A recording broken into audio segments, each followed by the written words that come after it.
Despite having access to endless luxury and leading a grandiose lifestyle, every single wife of Sheikh Mohammed bin Rashid Al Maktoum, the ruler of Dubai, fled. Except one, Hind bint Maktoum Al Maktoum. Is this a story of true love, or one of the astonishing levels of perseverance? Let's take a quick look at the story of the one who stayed, Prince Hamdan's mother, and we'll start from the very beginning. Hind bint Maktoum was born on the 12th of February 1962 to the royal house of Al Maktoum. Her father was the son of Sheikh Juma bin Maktoum Al Maktoum, who was the brother of her husband's grandfather. Her mother was also from the Maktoum house. She was the daughter of her husband's grandfather, Emir Said II of Dubai. So she was royalty through and through. Growing up, she was raised with strict Islamic principles, meaning she was schooled indoors and practically never left the palace. If Hind longed for more, we can't really tell because she took to the training and did as she was told. And when she turned 17, her good nature paid off. Sheikh Mohammed had just recently been promoted to play a higher role in the ruling of Dubai, and his family needed him to be more grounded in his ways and settle down. It also didn't help that he had gotten a child out of wedlock with the Lebanese woman Randa. They needed him to get married to someone respectable, preferably royalty, and that was when Hind came into the picture. Hind had always known Sheikh Mohammed since she was his maternal cousin and paternal second cousin. Although it wasn't unusual for cousins to get married, the significant age gap between them might have made it harder for her to imagine that she would be the chosen one.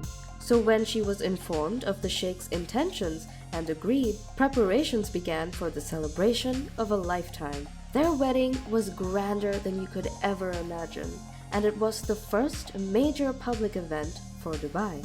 The United Arab Emirates had recently gained independence from the British and was in control of the revenue being generated from their oil wells. So Dubai had more than enough money to splurge on the celebration.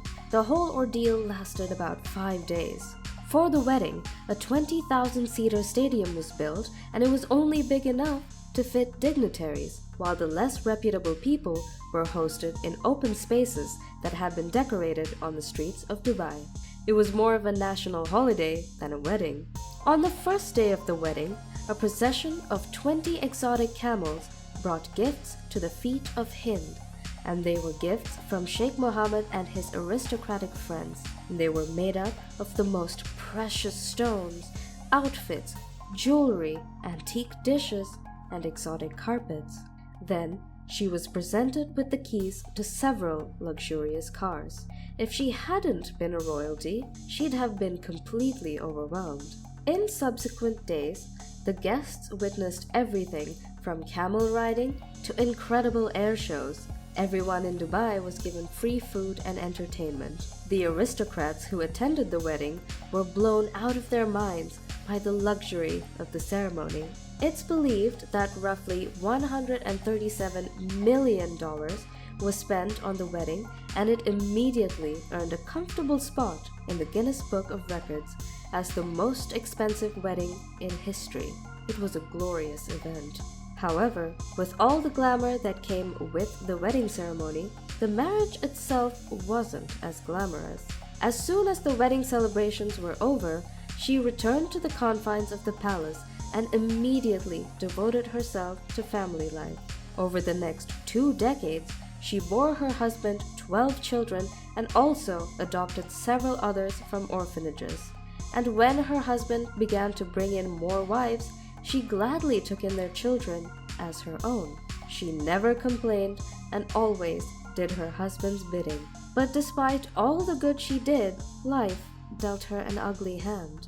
A year after the wedding, Hind gave birth to her first child, a girl named Haya. Then the next year, she gave birth to the apple of her eye, Rashid. Being the first son, he was to succeed his father on the throne, and she trained him for that role with every fiber in her being. Rashid took every lesson seriously, and he grew into a very intelligent and strong-willed man. He was soon named the Crown Prince of Dubai, and there was no doubt that he was the perfect fit.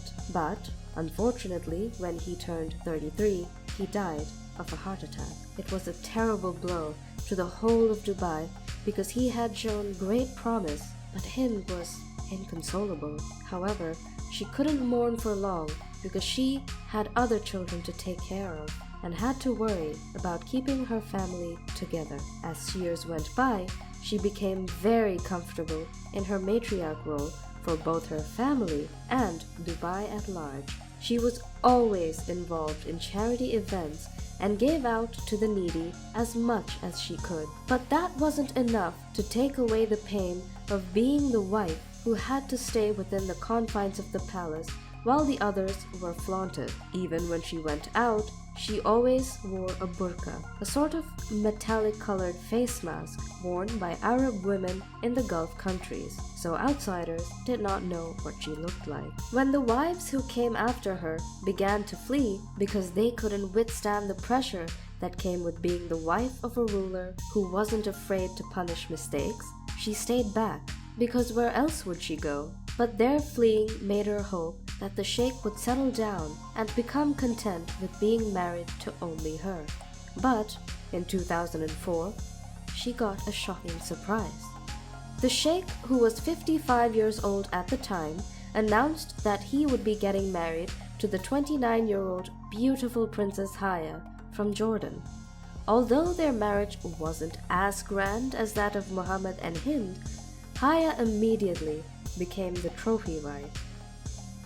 Haya was well-read, very active and ambitious, and she made it clear that she was going to be nothing like her co-wife. She got very involved in every public social activity her husband was into and attended every event. The way the sheikh did all her bidding made it seem like their union would last forever. However, in 2019, things turned ugly. That year, Haya ran away with her 2 kids and sought asylum in the UK. She also filed for divorce and demanded $720 million as a settlement. Lucky for her, she got it and became one of the most expensive divorce settlements in history. But why exactly did she file for divorce? Findings show that she was involved with a male bodyguard between 2017 and 2018, and that enraged the ruler. It is believed that as punishment, the sheikh began making threats to hurt and kill her. According to Haya, she had seen a gun on her bed with its muzzle pointed towards the door and the safety lock turned off on 2 occasions. She also allegedly received anonymous notes warning her that her life was over. But what truly made her run for her dear life was when she heard ugly stories about the brutal treatment his daughters Shamsa and Latifa faced after trying to escape from the restrictive lives they had.